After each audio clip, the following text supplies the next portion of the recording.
السلام علیکم ورحمۃ اللہ وبرکاتہ۔ ہم لوگوں کی ایک بڑی خراب عادت یہ ہے کہ جب کوئی صحیح بات ہم سے کہی جاتی ہے تو صحیح بات کو ایکسیپٹ کیا جائے، صحیح بات کو مانا جائے، اپنی اصلاح کی جائے۔ یہ تو ہم لوگ کرتے نہیں ہیں، سامنے والے کو جھوٹا ثابت کرنے کی کوشش کرتے ہیں۔ ہوا کیا، 12 ربیع الاول کے موقع پر جب میں نے اپنے گھر کی چھت سے ایک ویڈیو ریکارڈ کی اور آتش بازی کا جو طوفان آسمان میں چل رہا تھا وہ میں نے دکھایا، وہ ریکارڈ کیا اور مسلمانوں سے اپیل کی کہ خدا کے لیے، ایک دیوالی ہندوؤں کی ہے، ہمارے ہندو بھائیوں کی، 12 ربیع الاول کو جو موقع ہے رسول اللہ صلی اللہ علیہ وسلم کی پیدائش کا مبارک موقع، خدا کے لیے اس کو دیوالی جیسا مت بناؤ۔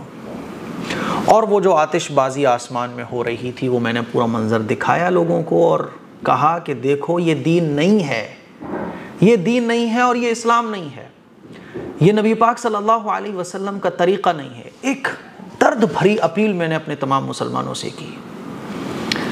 پھر اس کا نتیجہ کیا ہوا؟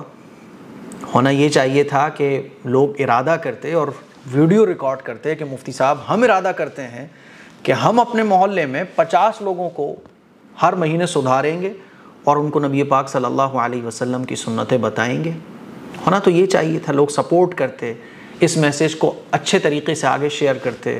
اب کیا ہونے لگا، چونکہ دماغوں میں مسلک کا زہر بھرا ہوا ہے نا، دماغوں میں یہ بھرا ہوا ہے کہ سامنے والا اگر ہماری طبیعت کے خلاف بات کر رہا ہے تو غلط ہے، ہماری مرضی کے خلاف بات کر رہا ہے تو غلط ہے، سامنے والا اگر ہمارے مسلک کا نہیں ہے تو غلط ہے۔ یہی سب کچھ ہو رہا ہے۔ کچھ دن پہلے ایک مولانا صاحب نے کوئی تقریر کی اور جو آڈینس سامنے بیٹھی ہوئی تھی ان کے مزاج کے خلاف کوئی بات کر دی، جو سالوں سے وہ کام کرتے آ رہے تھے اس کے خلاف انہوں نے کوئی بات کہہ دی تو ان کو پولیس بلا کے جیل بھجوا دیا گیا۔ یہ حالت ہماری ہو گئی ہے۔ اب کچھ ویڈیوز میرے خلاف بننا شروع ہوئیں۔ اے ایم قاسمی صاحب نے بولا جھوٹ، گنیش چترتھی کے موقع پر ہندو پھوڑ رہے تھے پٹاخے اور اس کو مسلمان پٹاخے پھوڑ رہے ہیں یہ کہہ کر سنیوں کو بدنام کیا۔ اس طرح سے مجھے بڑی حیرانی ہوئی۔ ویسے تو کلیئرفیکیشن دینے کی میری عادت نہیں ہے کیونکہ میں اللہ کی رضا کے لیے کام کرتا ہوں، مجھے اس سے کوئی فرق نہیں پڑتا کہ لوگ مجھے صحیح سمجھ رہے ہیں غلط سمجھ رہے ہیں، لوگ مجھے صحیح سمجھیں گے اس لیے مجھے یہ بات بولنا چاہیے، ایسے میری عادت نہیں ہے بولنے کی، کیونکہ نہ میرے بزرگوں سے مجھے یہ ملا ہے اور میرے خاندان میں میرے دادا، میرے والد صاحب اور میرے جو اساتذہ ہیں الحمدللہ جو میری تربیت ہوئی ہے نا وہ ایسی ہوئی ہے کہ صحیح ہے تو صحیح ہے، غلط ہے تو غلط ہے، چاہے پھر میں کروں یا کوئی اور کرے۔ نبی کی جو سنت ہیں وہ سنت ہے، نبی نے جو کہا وہ صحیح ہے، نبی نے جو کہا کہ یہ غلط تو وہ غلط ہے، ہمیشہ وہ غلط رہے گا۔ اب اس پہ ایکسپوز کرنا شروع کر دیا کہ دیکھو کیسے سنیوں کو یہ کہا جا رہا ہے کہ مسلمان اس طرح کے پٹاخے پھوڑ رہے ہیں، ایسے کیسے ہو سکتا ہے؟ بھائی صاحب میں فیروز آباد میں جس جگہ رہتا ہوں نا کئی کلومیٹر تک غیر مسلموں کی آبادی نہیں ہے، اور پھر بھی جن کو یہ لگ رہا ہے کہ میں نے کوئی جو ہے نا جھوٹ پھیلایا تو تم یار کچھ بھی سمجھو، مجھے مطلب نہیں ہے، لیکن اگر آپ مجھ سے محبت رکھتے ہو تو یقین مانو یہ مسلمان ہی تھے جنہوں نے پٹاخے پھوڑے ہیں۔ ہمارے شہر مفتی تنویر احمد صاحب قاسمی دامت برکاتہم العالیہ جو میرے استاذ بھی ہیں، ان کو کال لگا کے آپ پوچھ لو، فیروز آباد کے جتنے علماء ہیں ان کو کال لگا کے پوچھو کہ فیروز آباد میں آتش بازی کیسی رہی تھی 12 ربیع الاول کے موقع پر۔ اور حقیقت تو یہ ہے کہ گنیش چترتھی کے موقع پر فیروز آباد میں غیر مسلم جو ہے نا وہ کوئی پٹاخے وٹاخے نہیں پھوڑتے ہیں۔ 12 ربیع الاول کو ہر سال آتش بازی مسلمان کرتے ہیں، اور اس سال تو اتنی ہوئی تھی کہ اس سے پچھلی سالوں میں اتنی کبھی نہیں ہوئی۔ مسجد کے باہر پھوڑ رہے تھے بھائی۔ یہ پورا ایریا جہاں پر میں رہتا ہوں یہ پورا ایریا ٹوٹل مسلم آبادی کا ہے، کوئی آپ کا ریلیٹیو ہو اسے کال لگا کے پوچھو کہ فیروز آباد میں آتش بازی کیسی ہوئی تھی۔ تو ہونا تو یہ چاہیے تھا کہ ہم اصلاح کرتے، اپنی ارادہ کرتے، نیت کرتے، ارے بھائی غلط کو غلط سمجھو، اللہ توبہ کی توفیق دے دے گا، لیکن تم غلط کو غلط ہی نہیں سمجھ رہے، الٹا جو غلط آپ کو بتا رہا ہے اس کو ہی غلط ثابت کر رہے ہو، اللہ کبھی بھی توبہ کی توفیق نہیں دے گا۔ ایک چیز کو غلط سمجھ کر کیا جائے توبہ کی توفیق ملے گی، وہ اللہ گناہ کو معاف کر دے گا، لیکن جس چیز کو تم غلط ہی نہیں سمجھ رہے بلکہ جو تمہیں غلط بتا رہا ہے اس کو ہی غلط سمجھ رہے ہو، کبھی بھی توبہ کی توفیق نہیں ملے گی۔ اب کچھ لوگ جو مجھے یہ سمجھتے ہیں کہ میں ان کے مسلک کے خلاف ہوں، حالانکہ میں کسی کے مسلک کے خلاف نہیں ہوں۔ الحمدللہ میرے والد صاحب کسان یونین اتر پردیش سنگھٹن منتری بھانو اتر پردیش کے سنگھٹن منتری ہیں. والد جو میرے دادا ہیں وہ تبلیغی جماعت کے بڑے لوگوں میں ان کا شمار ہوتا ہے. اور میں فیروز آباد میں رہتا ہوں, سارے علماء مجھے جانتے ہیں. کوئی ایسا نہیں ہے کہ میں کوئی کونے میں چھپ کے بیٹھا ہوا ہوں. فیروز آباد میں لوگ آتے ہیں, مجھ سے ملتے ہیں.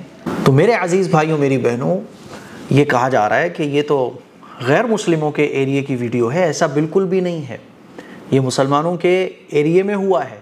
اور 15 اگست پر میں دہلی میں تھا, تو دہلی میں بھی جو منظر میں نے دیکھا, تو میں اپنے لوگوں کے ساتھ جہاں میں بیٹھا ہوا تھا وہاں پہ بھی میں بول رہا تھا کہ لگ ہی نہیں رہا ہے کہ ہم مسلم ایریے میں بیٹھے ہیں, لگ ہی نہیں رہا ہے کہ ایمان والوں کے بیچ میں ہم بیٹھے ہوئے ہیں. 15 اگست پر آپ دیکھو دہلی میں کتنی آتش بازی ہوتی ہے, کتنے کروڑ روپے کی فضول خرچی ہوتی ہے. اس کو بھی غلط ہی کہا جائے گا نا. بہرحال یہ پروپیگنڈا چل رہا ہے, چلنے دو بھائی. لیکن اپنے دل سے ضرور پوچھنا کہ ایک آدمی آپ کو صحیح بات بتائے اور آپ اس کو غلط بتاؤ. اور ہاں, رہی بات یہ کہ مجھے لوگوں کو سمجھانا چاہیے تھا. دادا نے ہمارے, والد صاحب نے ہمارے لوگوں کو سمجھایا, اور ہمیشہ ہم سمجھاتے ہیں اور سمجھاتے رہیں گے. لیکن آپ جو بولی بولوانا چاہو وہ ہم نہیں بول سکتے, معذرت کے ساتھ. آپ چاہے نفرت کرو, چاہے محبت کرو, یہ آپ کی چوائس ہے. آپ دشمنی رکھو بھائی, آپ کی مرضی ہے. لیکن نبی کریم صلی اللہ علیہ وسلم کی جو تعلیمات ہیں وہ ہم لوگوں کو پہنچاتے رہیں گے. تو خوب اچھے طریقے سے سمجھ لیجئے. جو لوگ ایکسپوز کر رہے ہیں, کلیئرفیکیشن اس لیے دینا پڑ رہا ہے کیونکہ جب جھوٹ پھیلایا جاتا ہے سچ کے خلاف, تو کہیں نہ کہیں جو مجھ سے محبت رکھنے والے لوگ ہیں وہ بھی یہ سوچنے لگتے ہیں ہو سکتا ہے کہ مفتی اے قاسمی صاحب سے مسٹیک ہو گئی ہو سکتا ہے کہ یہ غیر مسلموں کے علاقے کی ویڈیو ہے. تو بھائی ایسا نہیں ہے, آپ میرے گھر آؤ کبھی, میں اپنی چھت پہ بھی آپ کو لے جاؤں گا, یا آپ کا کوئی ریلیٹیو وہ کال لگا کے پوچھ لو. یہ ٹوٹل آبادی مسلم کی ہے, اور کسی علاقے میں پٹاخے پھوڑے گئے, کسی علاقوں میں نہیں پھوڑے گئے. ٹھیک ہے. ان المبذرین کانوا اخوان الشیاطین, فضول خرچی کرنے والے شیطان کے بھائی ہیں. کسی بھی مسلک میں پٹاخے پھوڑنے کی, آتش بازی کرنے کی بالکل بھی اجازت نہیں ہے. اور پھر وہ نبی کے نام پر تو سوال ہی نہیں ہے بھائی صاحب. ایک تو یہ ہے کہ پٹاخے پھوڑنا کسی مسلک میں جائز ہے, کسی مسلک میں جائز نہیں ہے, ایسا بالکل بھی نہیں ہے. پٹاخے پھوڑنا یہ ناجائز ہے اور حرام ہے ہر مسلک میں. اہل حدیث لے لو, بریلوی مسلک لے لو, دیوبندی لے لو, شیعہ لے لو, سنی لے لو, کوئی بھی مسلک اٹھا لو, پٹاخے آتش بازی یہ حرام ہے, اور قانونی اعتبار سے بھی یہ غلط ہے, کیونکہ اس سے فضا خراب ہوتی ہے. تو یہ کچھ باتیں تھیں, میں نے سوچا کہ چلو کلیئرفیکیشن دے دیا جائے, تاکہ کہیں نہ کہیں شیطان آپ کو مجھ سے دور کرنے کی کوشش کرے گا, تو ایسا نہ ہو کہ آپ بھٹک جاؤ. السلام علیکم ورحمۃ اللہ وبرکاتہ.